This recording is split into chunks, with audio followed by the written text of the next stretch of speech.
మహానేత వైఎస్ రాజశేఖర రెడ్డి మన మధ్య నుంచి వెళ్ళిపోయి ఇవాల్టికి 7 ఏళ్లు.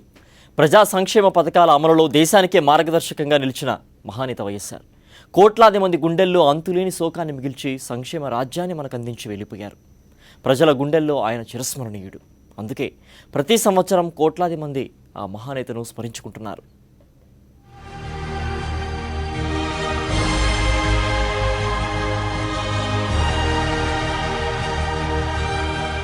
దివంగత మహానేత వైఎస్ రాజశేఖర రెడ్డి 7వ వర్ధంతి ఏపీ, తెలంగాణ రాష్ట్రాల్లోని తెలుగు ప్రజలు, పార్టీ శ్రేణులు భారీగా సేవా కార్యక్రమాలు చేపట్టాలని వైఎస్ఆర్సీపీ పిలుపునిచ్చింది.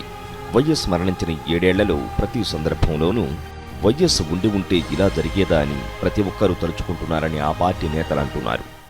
రాష్ట్ర వ్యాపితంగా ఉన్నటువంటి వైఎస్ఆర్ కాంగ్రెస్ పార్టీ శ్రేణులు, అభిమానులు పెద్ద ఎత్తున ప్రతి సంవత్సరము చేస్తున్నట్టుగానే అనేకమైనటువంటి సేవా కార్యక్రమాలు, రక్తదాన శిబిరాలు, ఉచిత ఆరోగ్య శిబిరాలు, అన్నదాన కార్యక్రమాలు, అనేక సేవా కార్యక్రమాలు చేయడం ద్వారా రాజశేఖర రెడ్డి గారిని గుర్తు చేసుకోవాల్సిందిగా వైఎస్ఆర్ కాంగ్రెస్ పార్టీ పిలుపునిస్తున్నది.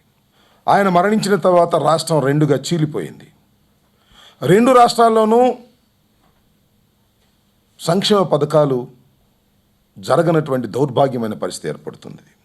తెలంగాణలో ఉన్నటువంటి 10 జిల్లాలలో, అన్ని మండల కేంద్రాలలో, అన్ని కూడళ్లలో, నియోజకవర్గ కేంద్రాలలో, అదేవిధంగా జిల్లా కేంద్రాలలో, తెలంగాణ వైఎస్ఆర్సీపీ, ఆంధ్రప్రదేశ్ వైఎస్ఆర్సీపీ కేంద్ర కార్యాలయంలో కూడా ఉదయం 10 గంటలకు సేవా కార్యక్రమాలు జరుగుతాయి. అన్ని మండలాల్లో కూడా రాజశేఖర రెడ్డి గారు ప్రాంతాలకు అతీతంగా, కులాలకు అతీతంగా, పార్టీలకు అతీతంగా ప్రతి ఒక్క మనిషి గుండెల్లో ఉన్నటువంటి వ్యక్తి స్వర్గీయ డాక్టర్ వైఎస్ రాజశేఖర రెడ్డి గారు. వైఎస్ఆర్ ఘాట్ను వైఎస్ జగన్తో సహా ఆయన కుటుంబ సభ్యులు సందర్శించి మహానేతకు నివాళులర్పించనున్నారు. వైఎస్ఆర్కు ఘనంగా నివాళులర్పించేందుకు 2 తెలుగు రాష్ట్రాల్లో వైఎస్ఆర్ కాంగ్రెస్ పార్టీ పలు సేవా కార్యక్రమాలు చేపడుతోంది. హైదరాబాద్లోని పార్టీ కార్యాలయంలో వైఎస్కు శ్రద్ధాంజలి కార్యక్రమం జరగనుంది. చంద్రకాంత్, పొలిటికల్ కరెస్పాండెంట్, సాక్షి న్యూస్.